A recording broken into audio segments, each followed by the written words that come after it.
ce professeur remarqua une petite fille étrange dans sa classe. Ses cheveux s'éclaircissaient de jour en jour, mais elle était toujours attentive en cours, répondant à chaque question avec un sourire. Chaque après-midi après l'école, elle courait vers Brad juste pour lui dire au revoir. Un jour, Brad n'y tint plus. Il demanda à la petite fille pourquoi ses cheveux devenaient de plus en plus clairsemés. Elle expliqua en souriant. C'est juste court à cause des médicaments. Salut. Puis la fille ajusta son sac à dos et courut vers sa mère, laissant Brad interdit sur place. Le cœur de Brad s'alourdit. Il avait tout compris à travers ces mots. La mère de la fille sentit que quelque chose n'allait pas et s'approcha. Est-ce que elle ira bien? Heather adore votre classe. Elle a hâte d'aller à l'école chaque jour. Et je serais reconnaissante si vous gardiez notre secret un peu plus longtemps. Je ne veux juste pas qu'elle soit mise à l'écart. Oui.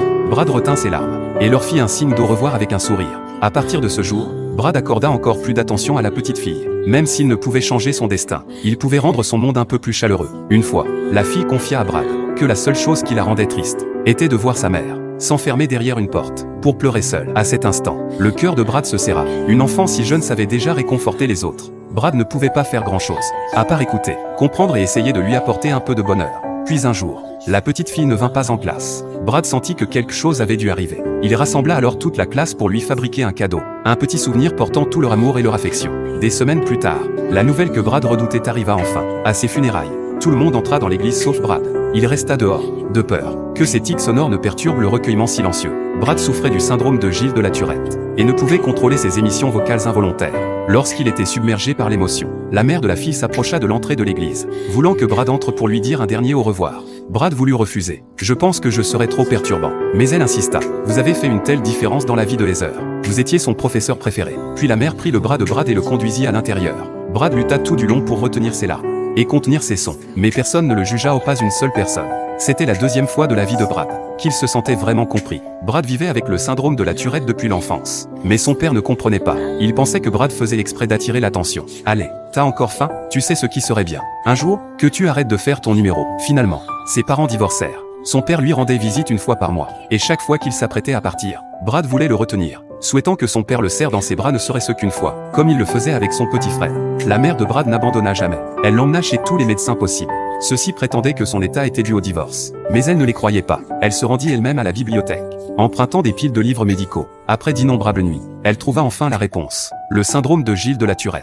Quand Brad lut cette page, il comprit enfin ce qui lui arrivait. Sa mère le ramena à l'hôpital. Pour confirmation, le médecin admit son erreur, mais annonça une nouvelle déchirante. Il n'y avait pas de remède. Ça dit qu'il n'y a pas de remède. Mais ça a peut-être changé. C'est un vieux livre. Ça n'a pas changé. C'est courant. Très désolé. Oui. Mais ils cherchent toujours un remède. N'est-ce pas? Je veux dire, ils en trouveront un. Non, ils ont. Sa mère s'effondra, pleurant sans contrôle. Elle souhaitait tant que Brad puisse vivre une vie normale, même sans remède. Elle n'abandonna jamais l'espoir.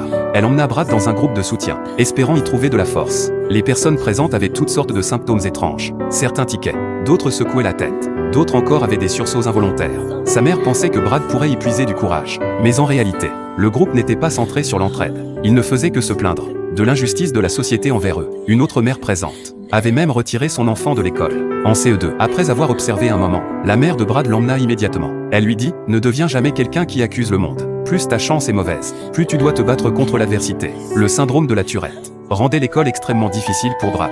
Beaucoup de camarades le considéraient comme un phénomène de foire, le moquant et le harcelant souvent en classe. Ce que les autres apprenaient en 1 heure prenait 3 heures à Brad. Même quand il essayait de tout son possible de se contrôler, ses sons s'échappaient involontairement. Un enseignant finit par en avoir assez. Il réprimanda Brad devant tout le monde. « Je sais que tu penses être le clown de la classe, mais j'en ai marre de toi. » Brad lui dit qu'il n'y pouvait rien, mais l'enseignant ne le crut pas. Il le força à s'excuser devant toute la classe. « Je suis désolé que vous ne puissiez pas étudier à cause de moi. Je promets de ne plus faire de bruit bête à jamais. » À cet instant, Brad se sentit comme une farce. Mais il ne pleura pas. Il se dit, même si le monde entier ne le comprenait pas, il continuerait à avancer. Brad fut envoyé chez le directeur.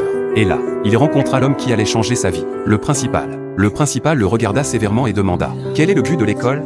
Brad commença à s'excuser, mais le principal l'interrompit. Le but de l'école est d'éduquer, de remplacer l'ignorance par la connaissance. Puis il organisa la participation de Brad au concert de l'école ce jour-là. Brad était terrifié. Il n'osait jamais aller à ce genre d'événement. Effectivement, tout au long du concert, il ne cessa d'émettre des bruits, distrayant tout le monde de la musique. Élèves et enseignants le fixèrent. Brad se sentit totalement humilié. Lorsque le concert se termina, le principal monta sur scène et demanda à Brad, celui qui avait fait du bruit, de venir le rejoindre. Ainsi, sous le regard de tous, Brad monta sur scène, s'attendant à s'excuser. Il en avait l'habitude.